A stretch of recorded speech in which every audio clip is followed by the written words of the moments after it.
We're very pleased to have Dr. Michael Orkin here to give us a talk today.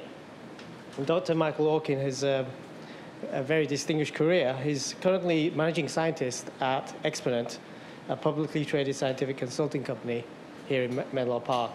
He's a well-known personality. He's been nationally quoted on CNN, NBC's Dateline, and ABC World News. And he's written several books, including What Are the Odds? A Chance in Everyday Life. He's consulted for clients in both government and private sector, including the FBI and Las Vegas odds makers. His software has also been featured in the January 2002 issue of Wired magazine. So here he is today. Let's give a good Google welcome to Mike. And could I please ask that, because this talk is being video recorded, any confidential Google questions should be left till after the cameras have been switched off. Thank you. Okay. Thanks, Sadiq. So today, well, the title of my talk, and I'm happy to be here, is Chance, Data Mining, and Sports Betting, and we'll see what those things have in common. I am currently located at Exponent. If you haven't heard of it, it's sometimes called Exponent Failure Analysis. It's located right on 101 North in Menlo Park. It's a publicly traded company that has about 800 employees in 18 offices and 3 international offices. And consultants at Exponent, a majority of whom are engineers, have expertise in science, math, and engineering. And Exponent has been consulted on various problems and disasters, including some of the major ones you read about in the paper, such as the grounding of the Exxon Valdez, the walkway collapse of the Kansas City Hyatt, the bombing of the Alfred P. Murrah Federal Building in Oklahoma City. By the way, in this talk, just stop me at any time if you have any questions, and we'll have more of a conversational tone. So I'm in what's called the Data and Risk Analysis group, and I'm trained as a statistician and do stuff in probability theory, decision theory, game theory. And our group develops strategies for decision making under uncertainty, and in a variety of contexts. One of the things our group specializes in is determining whether a particular activity or product poses an unreasonable risk, and if so, what to do about it. And many of our projects involve litigation, involving such things as consumer product issues and recalls, automotive lawsuits, and doing risk analyses and failure analyses to try to develop strategies for companies who have products. And I can't really go into too much detail about things that are in litigation right now, but that's not what I want to talk about anyway. I want to talk about one of my specialties, which is chance and gambling games. And I'll actually be talking about a case that is an Exponent case, along with some software and things that are not Exponent things, just things I've done. So first, this is a little primer on gambling. So roulette, how many of you have been to a casino and have seen a roulette wheel? Okay, most of you. So roulette's a pretty simple game to understand. There are 38 sections labeled from 1 to 36, along with a 0 and a double 0. And half of the sections are from 1 to 36 are red, half are black, 0 and double 0 are green. You can bet on a color, you can bet on a combination of numbers.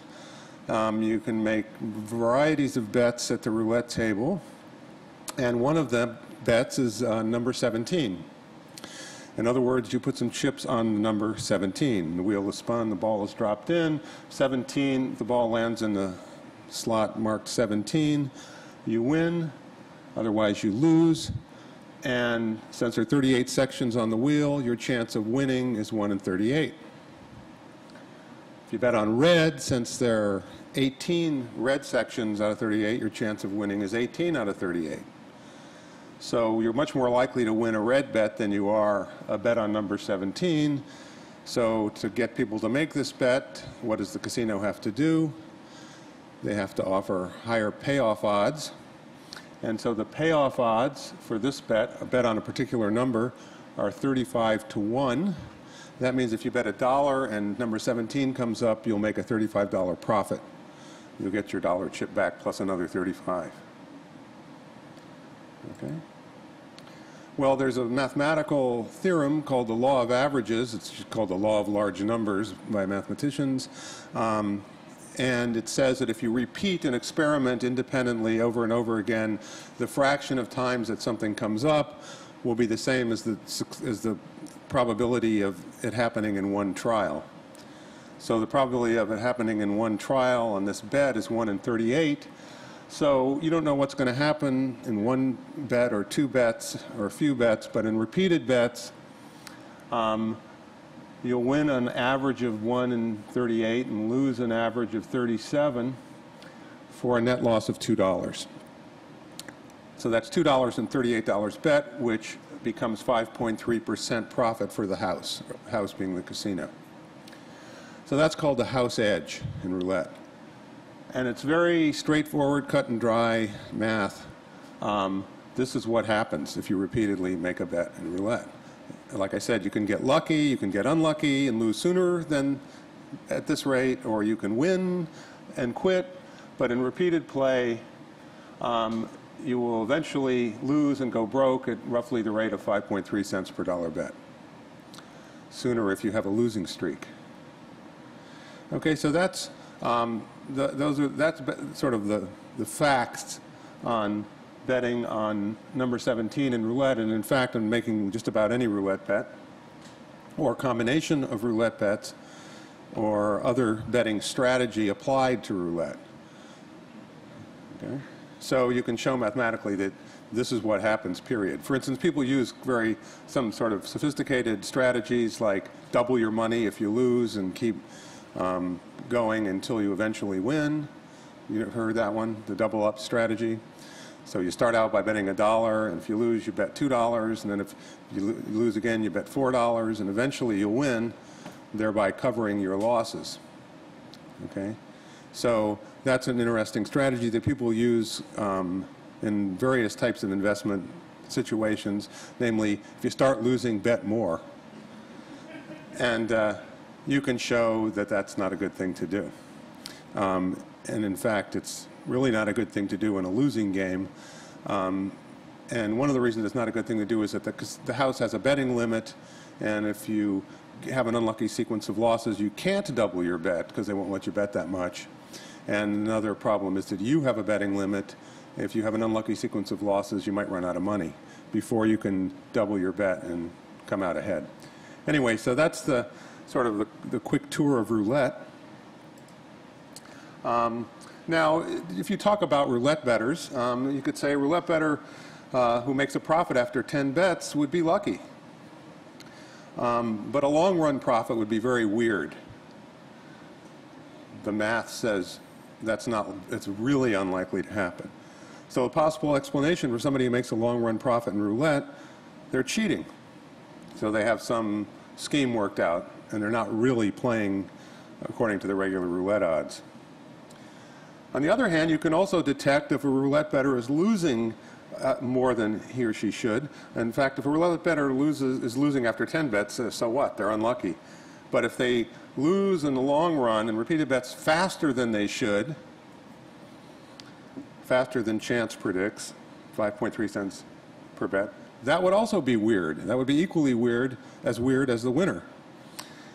And then possible explanation for that, the bettor is being cheated. Okay, so there are two different kinds of weird. Weird good and weird bad.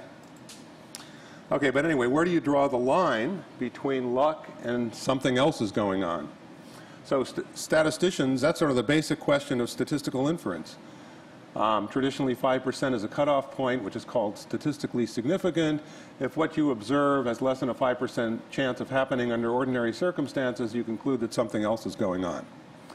So in roulette, it's simple. You can make probability calculations and answer this statistical question. Is what you've seen weird, or is it just within the bounds of chance? Okay, what about betting on football games? what's the chance that the 49ers will win next week? Well, 49ers started out looking pretty good in their first couple of games, but what's going to happen next week? Well, football is not like roulette. The same experiment is not repeated under identical independent conditions, and so the law of averages and various probability models don't necessarily apply. So you can't make these cut and dried mathematical statements about the persistent football bettor goes broke, which you can say about roulette or craps or keno or any of the casino games of pure chance. Okay, well, football betting is an interesting industry. It's about a $10 billion industry right now, almost entirely illegal. And Illegal industries such as this measure. When illegal, how is 10 billion come up? Surveys there are trade organizations that do surveys and find out. In fact, I'll give you a link in a minute. It's a good question. But they're illegal. Here's one answer. They're illegal. Football betting is legal in this country except in Nevada. Okay? Football betting is legal just about everywhere else in the world. So internet gambling is very popular. And internet gambling is legal except here. So that's sort of an interesting legal issue, as you probably know, because if you bet on a football game here, you're violating some federal law, but you're playing in an online casino that's perfectly legal, that's located in Costa Rica or Jamaica or Canada. So legal is sort of this strange term in this world. But yeah, how do you come up with a number like that? So there are trade organizations that do surveys and find out things like that. Okay, so a typical football bet, not all, but a typical football bet is done with a point spread. So a point spread is a handicap given to the inferior team. And who decides that it's an inferior team? Well, in some sense, the bettors decide. So here's how it works. I'm going to go to the third bullet point. First week of the season, the 49ers played Arizona, and the Niners were 9-point underdogs. So that means if you bet on the Niners in that first week, you get 9 free points tacked onto their score. So it turns out San Francisco lost that first game, 34-27. But if you add 9 points, the Niners win. So people who bet on the 49ers in that first game won their bets. And the people who bet on Arizona, even though Arizona won the game, lost. So that's fine. Now, the casino has to make a profit, so they pay 10 to 11 odds. So that means if you make an $11 bet with a point spread and you win, you make a $10 profit. Okay. So now, why does that mean? How does that ensure that the casino is going to make some money? Well, what the odds makers want to do is get the same amount of money to be bet on each team in a game. And if that happens, because of the 10 to the 11 odds, the losers pay off the winners, and there's a little bit of money left over for the casino.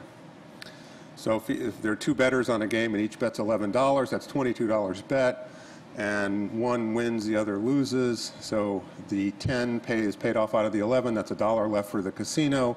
1 out of 22 is 4.5%.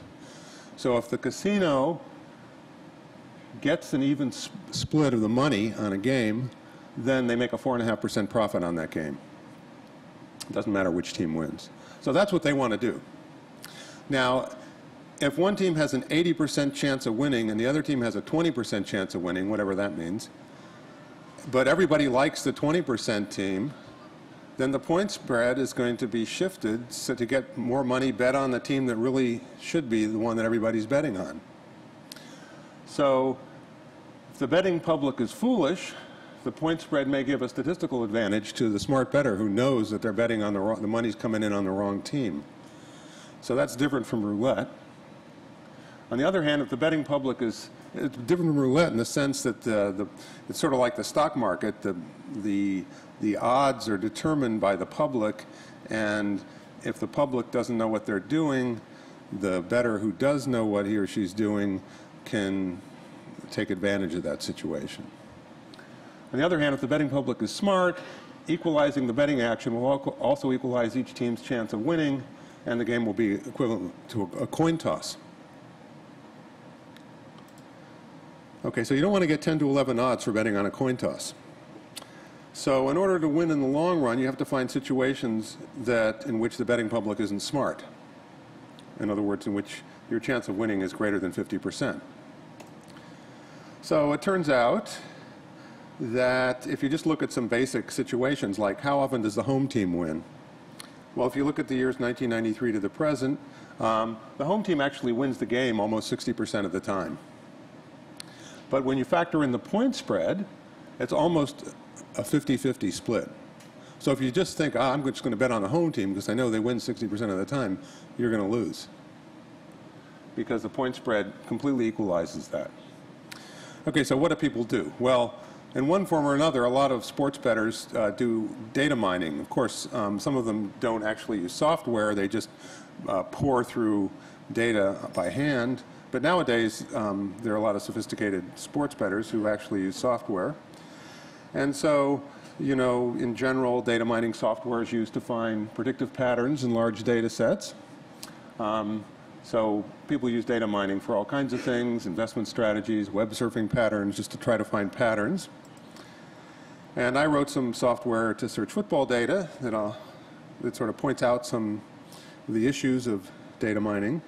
And I was actually motivated by badgering from some attorney friends who were avid sports bettors and didn't like doing all this stuff by hand. And they thought it would be great to automate the process of trying to find good betting situations. Okay, so I did that a couple years ago. And it basically uses SQL to query a football database. It has a user-friendly interface necessary for lawyers. There's a procedure in the software that automatically generates queries, so it does random queries, and it finds good results and saves them in a separate file and just forgets about bad results, where good means better than coin tossing. And so it uncovers trends, or possibly it uncovers trends that the user wouldn't think of. There's no best strategy when you look for patterns like this, but instead you try to collect a bunch of good strategies, such as. Now it turns out that by data mining from 2000 to 2006, the Baltimore Ravens were 17-3 versus the point spread. That's an 85% success record when they lost their previous game and their opponents played their previous game on the road. So the question, of course, is, for any thoughtful data miner, is this really meaningful, or is it just a random coincidence that you found by data mining? So first of all, you have to define what a good strategy is. Win percentage doesn't work because 1 and 0 is 100%, and that's, of course, meaningless. 17-3 is only 85%. So as I mentioned a minute ago, one way to define good or weird or out of the ordinary is to compare the strategy to an appropriate probability distribution, in this case coin tossing. So you see if the strategy does a lot better than coin tossing. And it turns out that that 7-3 record of the Ravens, if that's really coin tossing, in other words, if it's just a random fluke, the chance of getting something like that is about 1 in 1,000. So just use the binomial distribution. For those of you who know basic probability distributions, the chance of getting 17-3 or better out of 20 is about 1 in 1,000. So a statistician would reject the null hypothesis, which means you would say that's not just chance. So in other words, that would be considered in some context a good strategy. So the question is, should you bet on Baltimore in this situation? Okay, well, interestingly enough, technology changes the meaning of unlikely in contexts, in situations like this. And there's something called the law of very large numbers, which says given enough opportunity, weird things happen just due to chance. So when you're mining through data, doing lots of queries, saving the good ones. By good, I mean good compared to coin tossing, discarding the bad ones, the meaning of 1 in 1,000 sort of changes a little bit. So in fact, using a modest PC, this particular data mining software does about 1,000 queries a minute when it's doing the automated query thing. It's generating queries at random, analyzing them to see if they're better than coin tossing, saving them in a file if they are. Anyway, that's lots of opportunity for weird things to happen just due to chance. So even if you generate this data by tossing coins, you'll find 17 and 3 result about once a minute. And you can turn this on and let it run all night, so you can find all kinds of great stuff.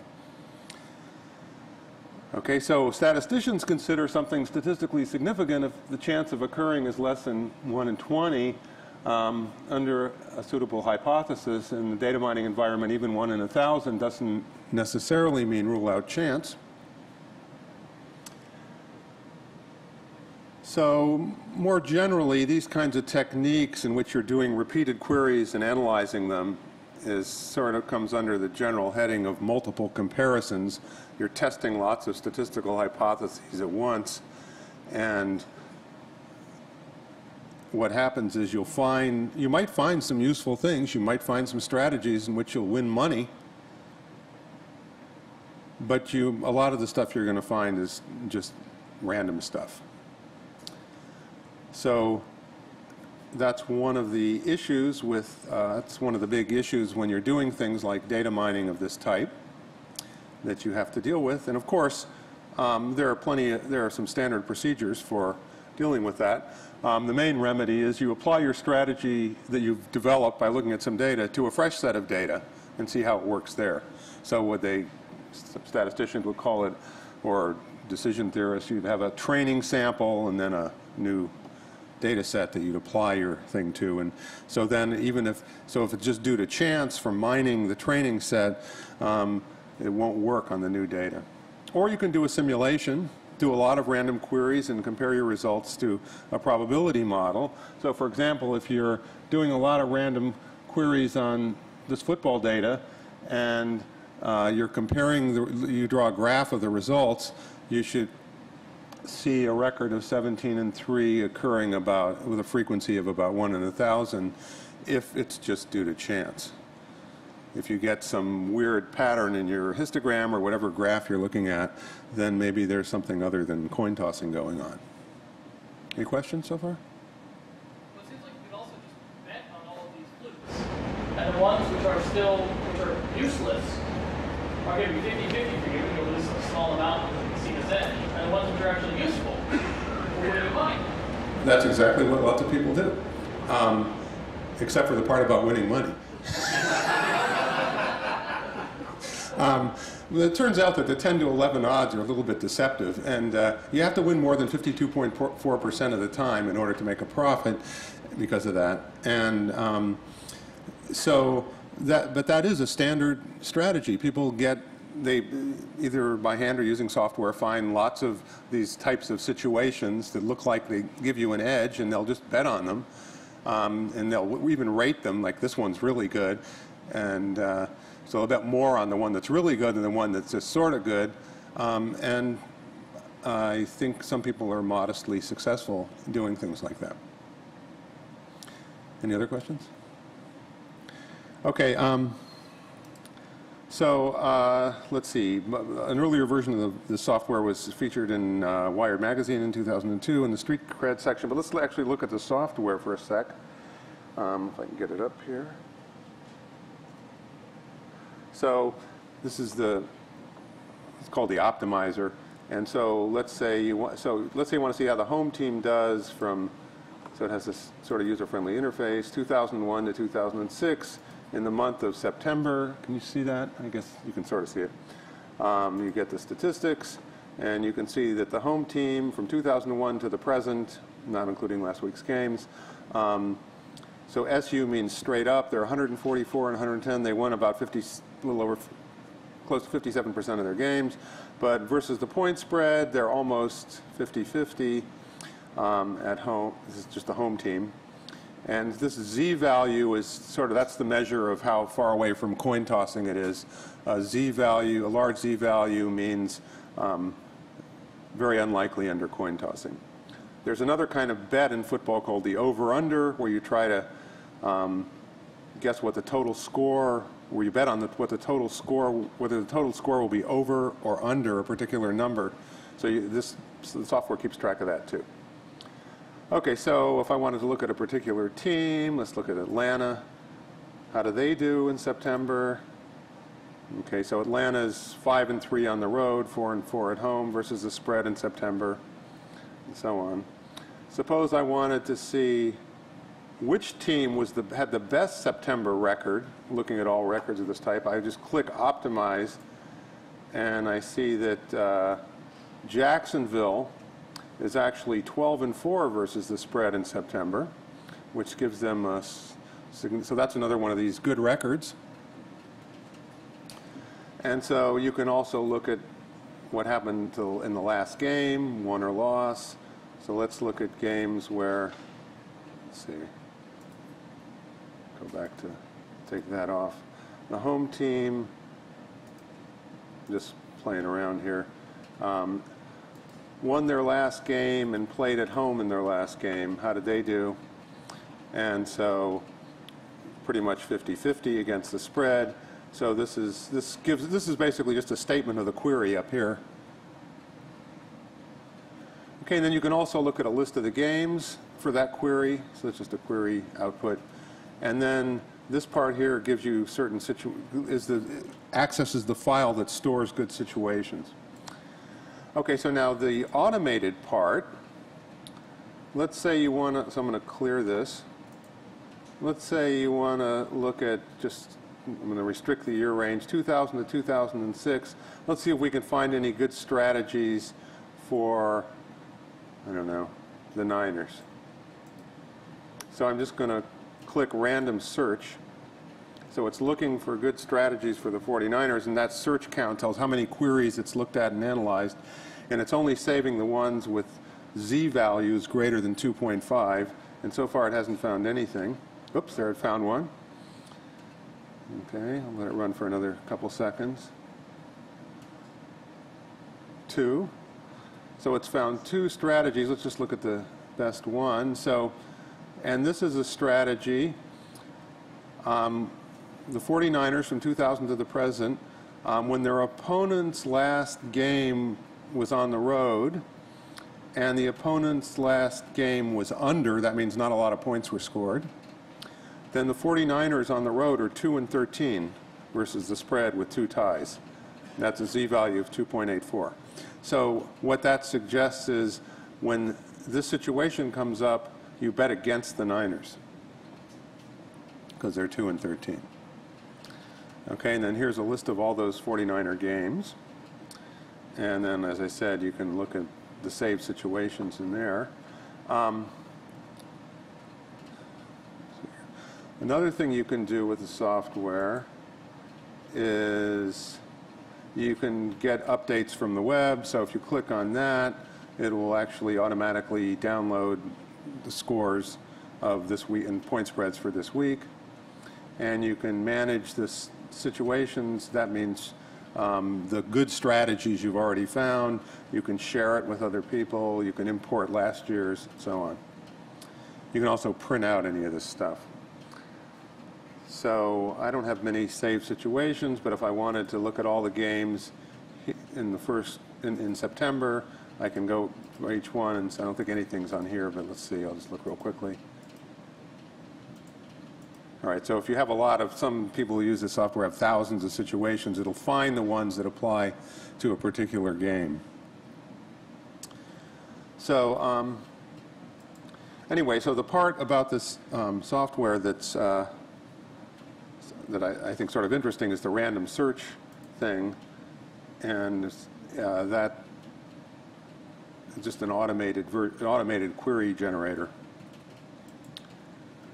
Okay, so any questions? Yeah. Is it interesting to do things like genetic algorithms instead of just randomly generating? Oh, yeah, so that's an interesting question, and in fact, we were messing with that for a while. So a genetic algorithm would be sort of taking a good strategy, looking at the parameters of a good strategy, like won or lost. So let's say that Baltimore strategy, they won when they lost the last week and their opponent was whatever. So you have a bunch of variables in some vector, and a genetic algorithm would do something like perturb the different values in the components of the vector and see if you can get something better. So it would sort of try to genetically mutate the vector, which defines your strategy, and get a better one out of it.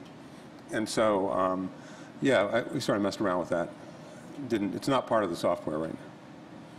Yeah. You potentially use this software to identify which features, which aspects of the data the bookmakers themselves are using to come up with the point spread, and more importantly, which ones they're ignoring.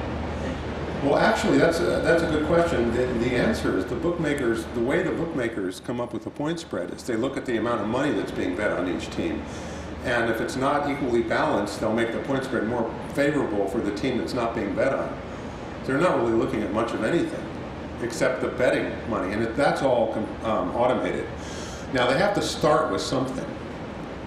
So at the beginning of the week, like right now, in fact, on my way in, let's see if I got this.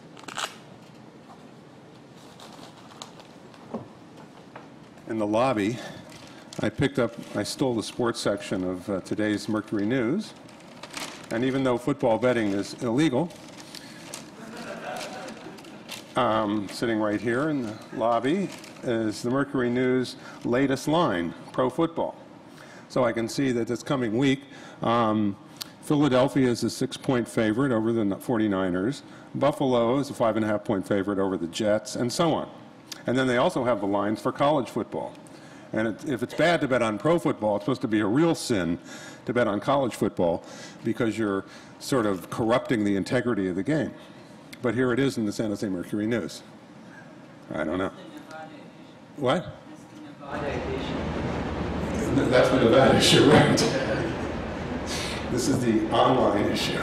So how does it work if the place changes over the weekend? Okay, so that's a good question. So he had asked, so your question was, how do the odds makers decide what are the important factors? Well, they start out with something, because here it is Monday, and they've already printed the line, which is roughly resembling the various lines in Las Vegas. And so there hasn't been that much betting action yet. So they had to start with something. And so what they start with is they look at software and they look at the records of teams, and they have formulas that give what are called power ratings, which are just ratings of how good teams are. And then they just sort of sit around and actually just sort of talk about how they think the public is going to bet. And then they'll come out with what's called an opening line. And they'll modify the opening line throughout the week. And it doesn't change by that much, actually. They're pretty good at coming out with the opening line. So the things that and they know a lot about football and whatever sport they're handicapping. In fact, the companies in Las Vegas that handicap sports have experts in each sport who really know a lot about the sport. And they also have software. And so, but the software is software that just gives trends and patterns, not exactly data mining software, but they use that too. But they rely heavily on how they think the public is going to bet. So if you place a bet, so right now, the 49ers, I didn't answer your question. Right now, if you bet on Philadelphia, you have to give 6 points. Philadelphia is playing 49ers next week, and they're a 6-point favorite. So let's say that during the week, lots of people bet on Philadelphia, and so they move the point spread up to 7. Okay, when you made your bet, it was 6, so you get 6. That was your question, right? Yeah. So you get the point spread that was available when you made your bet. Yeah. So you're essentially trying to estimate the probability of winning from the past games. So is there an assumption that that probability estimates that you learned from the past are going to be valid in the future as well? Well, if you're doing this data mining method or something similar to it, that's correct. How reasonable is that assumption? That assumption is only moderately reasonable for a few important reasons. One is that teams change, coaches change, stadiums change, And so it's not like the roulette environment. You get these new situations. Like this year, the Raiders have a new coach, a new offensive coordinator. Offensive is a good word for him. And they have a new quarterback, and so it's like a... So how sound would that bet be based on all these numbers moving on? Okay, so right, so that's so what people who bet on sports do is they get these patterns, they get these things like Baltimore Ravens are 17-3, let's bet on them this week. And then they look at other things that might be more connected with the real world, namely, and they do what a statistician would do. They would say, okay, I have this weird situation now, what's a plausible explanation? And if there's no plausible explanation, a smart person would say, this is just random nonsense. So why not weight things differently? So the further they are in the past, the events get lower weight. You try that. People have used other techniques. What people tend to do is use software like this, or is to restrict the year range. And so I mean, I know some people who say, if you go back more than 2 years, you're an idiot, because everything is really, everything that's relevant has happened within the last 2 years. That's almost like Markov chains or something. But then I know this guy who's a sports bettor who says you have to go back at least 15 years, because only then can you get enough data to establish a pattern, and that there are certain underlying physical characteristics and dynamics of football that you can uncover by looking at lots of years. So there's mixed opinion on that. Yeah. How much of a factor does the score quantization play in this? Only some combinations of scores are likely because of the way that the points are gained during the game. If you did this... Oh yeah, okay, so that's actually an important issue for a couple of score things. Like a point spread, like 17% of games land on a 3-point difference. So if you're a bookmaker and you change the point spread from 3 to 3.5, you're doing a huge thing. Whereas if you change the point spread from 1 to 1.5, it doesn't mean very much. So in order to move the point spread off of 3, then there has to be a huge imbalance in the betting. So there are certain score differences that happen, like 7 is the other number, but 3 is the big number. So, and then in fact you can even buy a half a point at some casinos. So instead of getting 10 to 11 odds, you'll get, or 11 to 10, however you want to say it, you'll get 6 to 5 odds, which is worse. And they'll move the point spread a point just for your bet, half a point just for your bet. So yes, so that the attention is mainly from the bookmakers, who are much more hesitant to move off of a popular actual difference in score, or a frequent one like 3, and then also the bettors. For instance, 3.5 point. If the point spread's 3.5, then a lot of the so-called wise guys, who are the professional gamblers, will take the underdog because they know that a lot of games will end on 3. So they'll take the 3.5 points, knowing that they'll win a 3-point game, a 3-point loss. So that brings up another little dynamic of sports betting, and that is there are basically 2 camps of bettors, who the bookmakers call the squares and the wise guys. And it sounds kind of funny, and it is. And the wise guys are the professional bettors, and the squares are like, you go to Las Vegas for the weekend and you bet on the home team. But they actually use that. They will not move the point. If some wealthy square comes in and makes a huge bet on a team, they're not going to move the point spread in the same manner that they would if a well-known gambler comes in and makes the same bet. And so there are some well-known gamblers, this is a little bit of football betting lore or sports betting lore, well-known gamblers who actually hire people to go make bets for them because they don't want to have an effect on the odds. And the gamblers who go bet on them are called beards. It sounds like there's a whole population of people who are professional bettors out there. I don't know anything about this, but if you analyze whether there's any real consistence and performance in the people that are experts Okay, so your question, I think, is do the wise guys do better than the squares? Well, not only that, but are there people who are so good that they make a lot of money from it, and it's not just chance? Well, let's put it this way. There are people who are so good that they make a lot of money from the sports betting industry.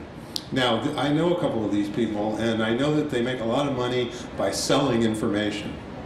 Whether they actually make any money by betting on games is an open question. But they will have tout services. In other words, they'll sell. Like there's a publication called The Gold Sheet that comes out of Los Angeles, which you can buy at any newsstand. Costs, I think, $7 now or something. It comes out every week. They do football and basketball, and so the guy who originally founded it was an avid sports bettor, and he passed away now, but I used to know the guy, and I don't know if he ever made anything actually betting, but he had 35,000 subscribers to this weekly little sheet, and plus a lot of people who buy it off the newsstand. So he made a lot of money in the sports betting industry. And so typical gamblers, but there are some people who seem to make money at it. I don't know how much. Anything else?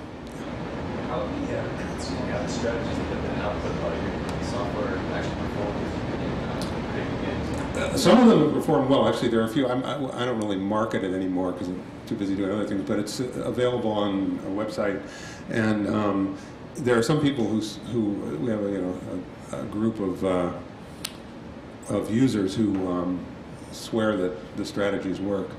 And that they made lots of money. And I personally haven't really been doing much betting. I'm more the developer, not the gambler. I was wondering, I don't know too much about sports betting in the US, but back where I come from, the different institutions have quite reasonably different odds spreads, I guess, that they're offering. Is that the case here, or typically do they all stay the same? Typically in football, they all stay pretty much the same, because as soon as one changes a little bit, people will go and bet on what they think is the right team, and they'll force them to comply. So it's just the betting public is so versatile. They will, especially because of computer technology and stuff like that, they won't let odds be much different from one casino to another, because you can do things like play hedge. You can hedge if there are different odds, and so you can make bets on each team in different places if you have different point spreads. So hedging is not easy in pro football betting, because everything, especially with online gambling, there's just so much of it going on that everything is within a half a point usually. So you can say it's the point spread plus or minus half a point just about everywhere by the end of the week. But now, during the week, if an injury occurs or something happens, then of course the point spread might move a lot. Any other? It's okay. I'm going to go to something else now that still has to do with sports betting. So let's see.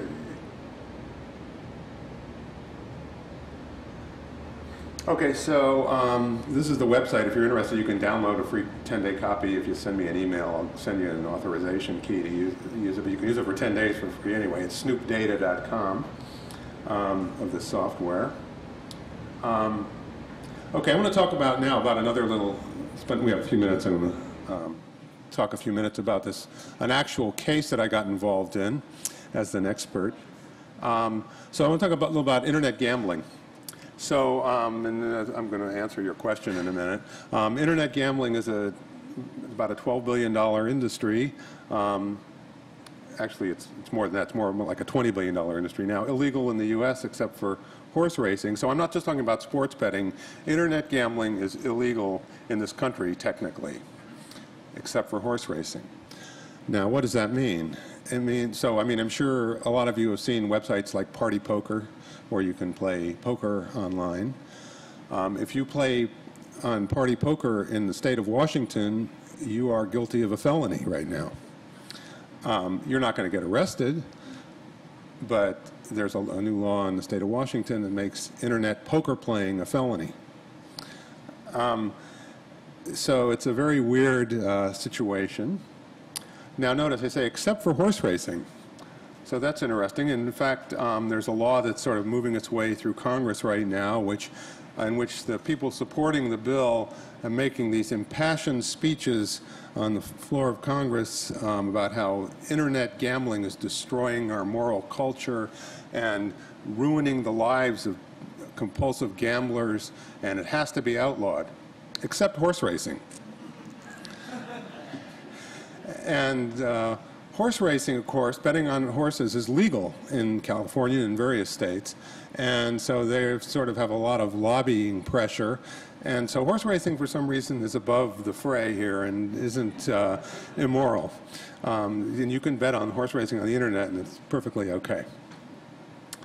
So right now, except for horse racing, there are over 2,000 internet casinos, and they're all offshore, except for the horse racing websites. There are about 23 million internet gamblers in 2005, 8 million from the U.S. And in April of 2005, the World Trade Organization ruled that the U.S. Is violating certain rules because they don't treat foreign and domestic internet gambling businesses equally, in the sense that everything's illegal except horse racing. And so far, nothing has happened. However, recently, the federal government has arrested and thrown in jail 2 people who own large internet, who are CEOs of internet gambling websites offshore. One guy from England who is the CEO of a company that's a well-established website, completely legal in England. In fact, is traded on. It's a publicly traded company on the London Stock Exchange. He was going to Jamaica, and he had to stop over in Dallas, and the feds busted him in Dallas and threw him in jail, where he still sits a couple months later.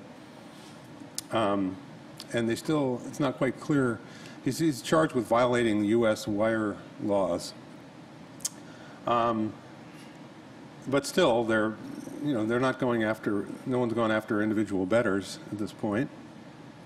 Okay, so there are some articles that talk about these things. So here's an article from the Louisville, Kentucky Courier-Journal, which talks about how horse racing is good. Here's an article about that poker law from the Seattle Post-Intelligencer, which talks about how poker is bad.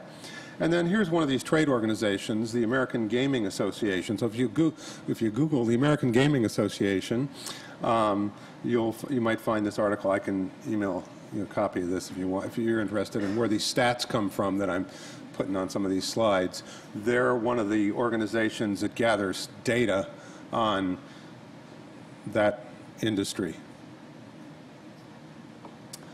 Okay. All right, so here's a story. There was a businessman a few years ago, about 5 years ago, and he raised $40 million in investments for a company that was supposed to be on the verge of obtaining a patent for a lucrative new tooth whitening product. Okay, raised 40 million bucks. Okay, there was such a product, but this guy had no connection to it. He was a swindler. In fact, he had seen about this product. He had seen this product advertised on the shopping network, and so he started raising money for it, claiming he had a patent and that he was going to sell it to Procter & Gamble. Okay. Well, he spent 10 million of this 40 million bucks to buy homes, condos, nice cars, and he gambled away all the rest of it, 30 million bucks, betting on baseball at an offshore casino. Okay, so he went completely broke. The investors started asking for their money, or for their, he promised them, 100 to 1 return on their investment, and he didn't have any. So he got busted. He declared bankruptcy. He was sent to prison. So the victims of the swindle retained a law firm that specializes in recovering funds from bankruptcy cases. So they got the homes and the cars seized and got money back from that. They got a few million bucks back from that, enough to pay the attorney fees, basically. And then they filed a lawsuit against the casino. And they said a bunch of things. One, they said the casino wasn't doing its due diligence. They should have known this guy was a swindler. This was all done online and by telephone. They said they should have, with this kind of money and stuff, they should have checked up. Well, in fact, the guy was betting directly by wires from the Bank of Montreal that were sent into the offshore account. So the Bank of Montreal was equally culpable. So they sort of gave up on the due diligence argument. So then they alleged in this lawsuit that the online casino has to return the money because that the casino was either cheating the swindler or the casino was involved with the swindler in a money laundering scheme. In other words, the swindler wasn't really losing this money, he was just feeding it to this offshore account, and he was going to later split it with the guy who ran the casino. Okay. All right, well, the guy who ran the casino had pretty good records, and he could show that he was keeping that money for himself and wasn't going to share it with anybody. Especially some guy who just got out of jail and was working at a gas station. So they decided to focus on this. If the casino had given the swindler proper betting odds, he couldn't possibly have lost $30 million over a 2-year period. In other words, the result couldn't have been due to chance. Sort of what I was talking about before with good strategies. In other words, the swindler's losses were just too extreme to be explained by chance. Okay, well, the swindler was betting on baseball games. He was betting an average of 10 games a day, $15K a game. And when the baseball season wasn't on, he was betting on hockey. Okay, so if you translate that, 15,000 a day, 15,000 a bet, 10 bets a day over 2 years, you get about 110 million bucks in betting action, which is called churn. Okay, so that's how much betting action we have from this guy before he finally got busted. He didn't go broke, he just got busted. He got arrested. I guess he was pretty much broke at the time. So the question is, how much on average will a gambler lose when he bets 110 million in relatively small increments over time? And of course the answer is, it depends. It depends on the bets. In particular, it depends on the house edge, which is sometimes called the hold percentage in sports betting. So with roulette, the house edge is 5.3%. So if a gambler makes roulette bets with a house edge of 5.3% at that rate, 10 bets a day, 15,000 a bet, you'd lose an average of about 6 million. In fact, if you can also compute a probability here for roulette, the chance of losing 30 million or more making those kinds of bets is less than 1 in 1,000. So it's really unlikely that if this guy was playing roulette, he would lose that kind of money. Well, as we've seen, sports betting is different from roulette, but still you can talk about the hold percentage. Well, in baseball betting, just real quickly, there's something different than a point spread. It's called a money line, and a money line is just another way of stating payoff odds. And so the favorite has a negative money line, which means you have to bet more to win a certain amount. And the underdog has a positive money line, so it's all in units of 100. So anyway, you can take these money lines, and what they do is they shade one of the money lines so that there's a slight imbalance, so it isn't a fair bet. That is, if you bet on both teams, you break even. And so when they do that, and what they'll do is they'll take 20 points off the underdog line, starting with some number that they think is good for dividing the betting action again. The bookmaker makes a certain profit. And in fact, for a typical baseball bet,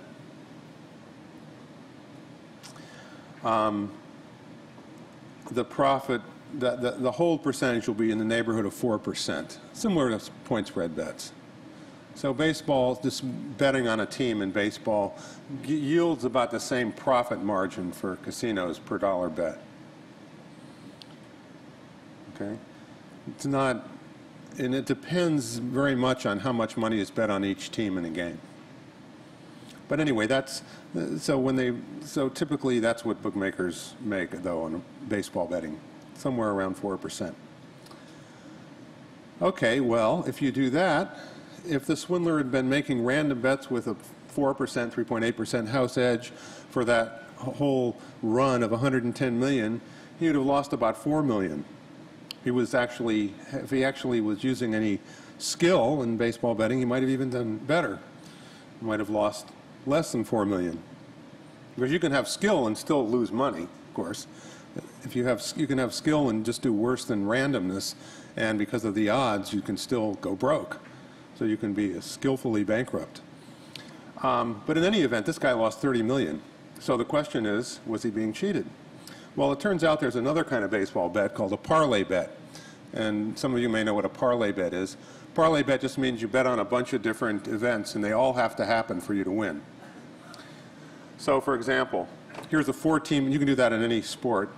Here's a 4-team parlay. You bet that San Francisco beats Florida, Pittsburgh beats Milwaukee, Oakland beats Kansas City, and the Yankees beat Boston. Okay, if you make that bet, all those teams have to win in order for you to win your bet. Otherwise, you lose. So the payoff odds are somewhat high. They're huge payoff odds. In fact, you get the payoff odds by multiplying the probabilities together for winning for each of those teams, roughly speaking, taking a little bit off for the bookmaker profit. So it turns out that these types of bets are highly profitable if you win, but on the other hand, there's a huge house edge or hold percentage because the casinos don't want to expose themselves to the risk of taking huge parlay bets because of the big payoff odds. So they'll make the odds such that they're not so good for the bettor. Okay, so a typical 4-team parlay bet, the house edge is between 25 and 30%. Okay, the same is true if you make if you look at games with high payoff odds, the house edge is always worth, like the state lottery, for instance. The house edge equivalent is 50%. The state keeps 50% of all the money bet. Keno is another game. If you've seen the game of Keno in a casino, that's a type of lottery. Keno bets typically have a 20 to 30% house edge because you can win a whole lot of money for a $1 bet. So on games like that have very high payoffs with very low chance of winning, the house edge is typically high. So these 4-team parlay bets, 4 or 5, this guy was betting 4 or 5 and 6-team parlay bets generally. He was so he was exposing the casino to, he was betting large, 15,000 a bet, these 4-team, 5-team, 6-team parlay bets. So any win, he would get like hundreds of thousands of dollars. And so the casinos, the online casino was hesitant to take the money on such large bets. They don't usually, so they spread it out around other casinos, and so the money trail gets sort of dispersed. And anyway, let's just look at the bottom line. Let's say the house edge is about 27.5%, and that's what this guy was doing. He was making these parlay bets. In the $110 million bet, you multiply by 27.5%, you get 30 million. And that's exactly what the guy lost. So I'm going to stop with that, so I run out of time, but I will answer questions. Anybody?